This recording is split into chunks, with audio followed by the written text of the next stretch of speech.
Hi, this is the Ivy League astrologer with the July 2015 reading for Vedic Virgo. Okay, for Vedic Virgo, the first card out is the Tower. I feel like there's a bomb that's being dropped this month, but that whatever unexpected kind of blow of fate it is, it's actually going to stop arguments. And allow the parties involved to either separate peacefully or to come to a firmer common ground that is based more on struggle and wisdom. It's kind of based on a hard-earned wisdom. There may be some harsh words said about this ending, about this kind of unexpected ending or this unexpected blow of fate. There may be some harsh words said that need to be kind of stopped, that need to be backed up, because I feel like someone is speaking from a place of pain and of anger, but like they're letting loose kind of on the wrong target. And I feel like that will be clear to the people involved in the situation, except for the person who's like going off on somebody. So that whatever cruel or harsh words are said need to be stopped in order for there to be stopped and balanced. So it's something that I think that if this is happening to you, that someone is kind of going off on you about something that's not your fault, and that, you know, they're supposing all kinds of motives on your part and intentions on your part that they would have no idea about and have no reason to suppose, then I think that you can kind of coolly give them truth, you know. It feels like, so this is coming up as justice. Somebody's dream has been taken away.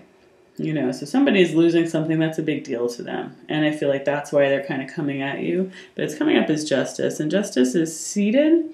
So this sword of truth here is going to block whatever is trying to come in, you know. But justice only needs to make kind of small movements in order to balance things. It's just sort of, it's not walking away and it's not diving in. It's kind of blocking someone from saying cruel things to you and returning truth to them. But it's kind of like, you know, it's like someone, it's like in tennis or something, someone's like slamming the ball at you and you kind of hit it back over the net, like, and then, you know, drop the mic and move on. So it seems like there may be a need to kind of defend yourself, but defend yourself in a cool-headed way this month. And that, I think that will get through to the person who's attacking you and restore balance there. They're really, yeah, it's just someone's really upset about a loss. Something that they had kind of depended on that's being withheld. And I feel like this loss has trickle effects. There's a lot about loss this month for whatever reason. This loss has sort of trickle effects that they're afraid they lost one thing and that may lead to another loss, to the loss of maybe a relationship.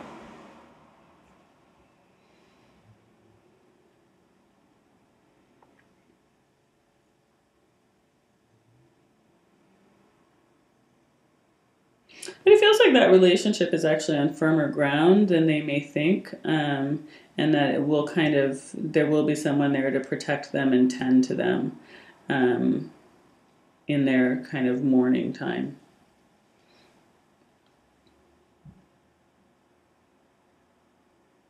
Which may take quite some time.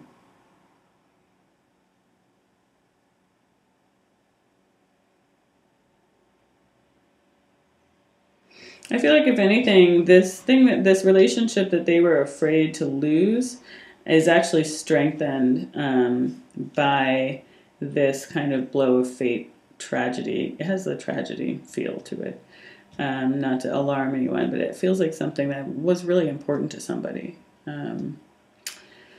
So I feel like the relationship is actually strengthened by that rather than weakened by it. And I think it's because this person who's had the loss is so much in need of care. And I think that softens someone's heart towards them and makes them recommit and reconnect in a stronger way, actually.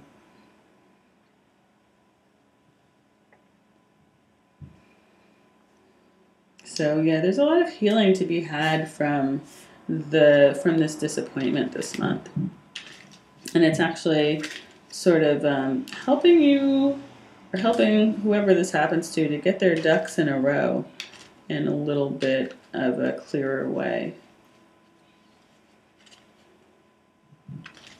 And to wait. It's not the time. For whatever was planned, it's not the time for it. So I think they're going to see that more clearly, or you will see that more clearly.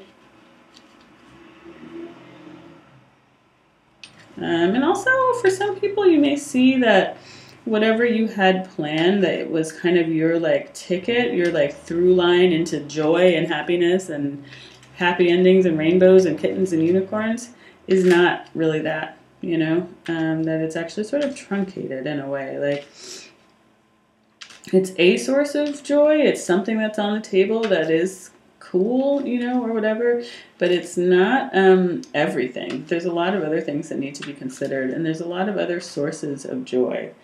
And that this kind of, whatever you may have had big dreams about, I feel like you're realizing this month the shortcomings of it, or that it's not as full as you thought, that it's just not as good as you thought, which is kind of messed up message. But I feel like that actually helps you to appreciate what you have in the present, and helps you to like really give yourself up a bit more to the present moment and to the joy that's available, to what you have at your disposal, and to setting your attitude in such a way that you are going to be happy, like making a determination to be happy is kind of what it feels like, you know. And it's like, it's kind of is like a life is short kind of feeling too, where it's like, you know what, who knows how much time I have, like I want to, like, and it's not like getting crazy and living beyond your means or whatever. It's more just being like, you know what, today is a day where the sun is shining and I'm going to go outside and sit in the park for half an hour or whatever, you know. It's just really like taking advantage of the resources that are available to you, because you recognize that life is finite and that even your biggest dreams are not the ticket to happiness. Like, just being here in a way is enough, you know, even though there's darkness involved in being here too. There's a lot of light. So I feel like by the end of the month, there's an appreciation of that light and a real desire to take advantage of what the present moment has to offer and find the best in it. So yeah, so that's what I see for Virgos for July 2015. And I think any kind of pain that is sustained this month is going to really increase your understanding of your world and circumstances, your world and surroundings in some way. And I think it's also going to really strengthen your connection, strengthen your faith connection. You know, I think there's a certain level of realizing that you are not completely in control of your life, and surrender that's necessary. So I see you're appreciating the present moment as like part of that surrender.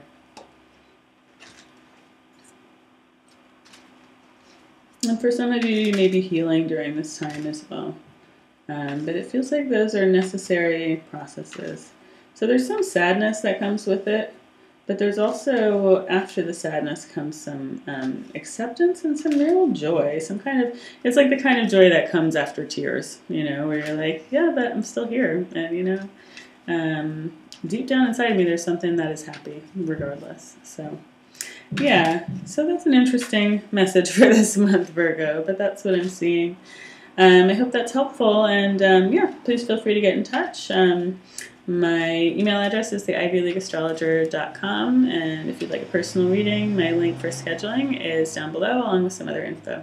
Okay, thank you so much for watching, and have a good month. Thanks.